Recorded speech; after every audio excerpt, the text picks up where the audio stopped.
The biggest mistakes I see young designers make are also the ones which are easiest to fix. So in this video, I'm going to show you 5 different tips which are going to help you improve your UI designs.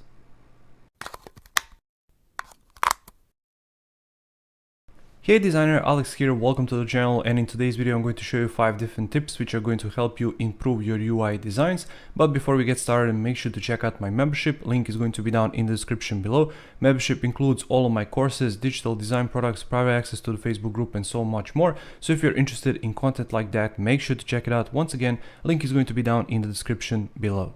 So the tip number 1 is quite simple: add more white space. So you can see right here on the left example, we don't have any space between image, between this title and this paragraph.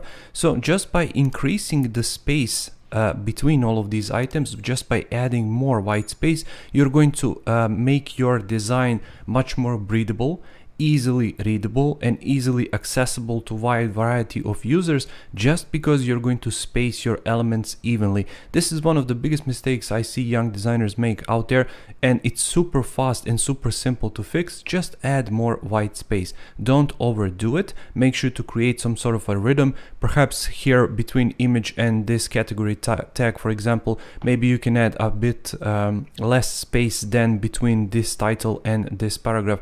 Just add more white space is going to fix your designs really nicely. Tip number 2 is increase letter spacing. So you can see in this title right here, we don't have any letter spacing, and more often than not, I see young designers make this exact mistake.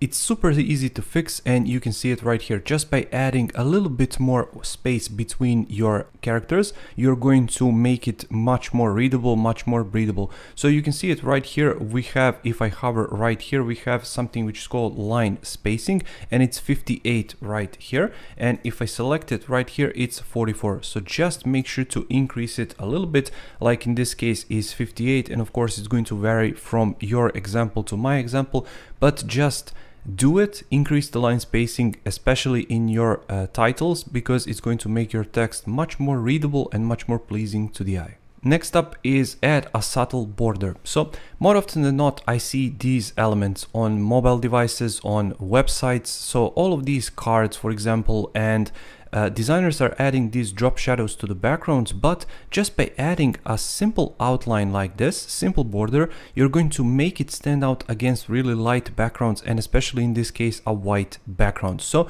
by doing this, and I'm going to show you in just a second, so you can see that I have a border right here and I don't have a border right here, but this border, if I select it, is just 15% opacity. So it's super light, super simple, but if I zoom in just a little bit, you can see all of the difference it makes without the border and with the border. So just make sure to use the color of your background shadow as your border color, and you're going to be fine. And just make sure to use it in moderation as I show you here. So like 10-15%, something like that, but it's going to really help make it stand out against really light backgrounds, especially white backgrounds.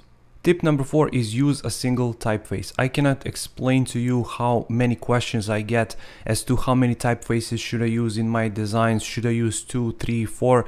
In my opinion, you can even use just one, and this is the clear example. So if I select this right here, you can see we have Proxima Nova, regular, regular, and regular, which is obviously a bad way to approach this. To differentiate your text and your designs, you're going to use the same typeface but in varieties of ways. So if I select this one, you can see we are still Proxima Nova but semi-bold. If I select this one, you can see we are bold, and here we are regular. So the same font family, the same font, so Proxima Nova, but in 3 different ways, is going to really make your design stand out against this one, which is just bland and too difficult to read. So just by using different font weights and different colors, you're going to accentuate it a lot more, and you're going to make it a lot more pleasing to the eye and a lot more readable. And finally, tip number 5 is use consistent icons. This is one of the mistakes I see most often young designers make, and the reason they are making it is because they are using icons which are not in huge packs, but in packs of 2, 5, 10 or something like that. What that ends up looking like is something like this. So I would always recommend, as soon as you can purchase access to these big websites like Envato Elements, for example, or UI8, which is going to allow you to get access to this huge icon pack library.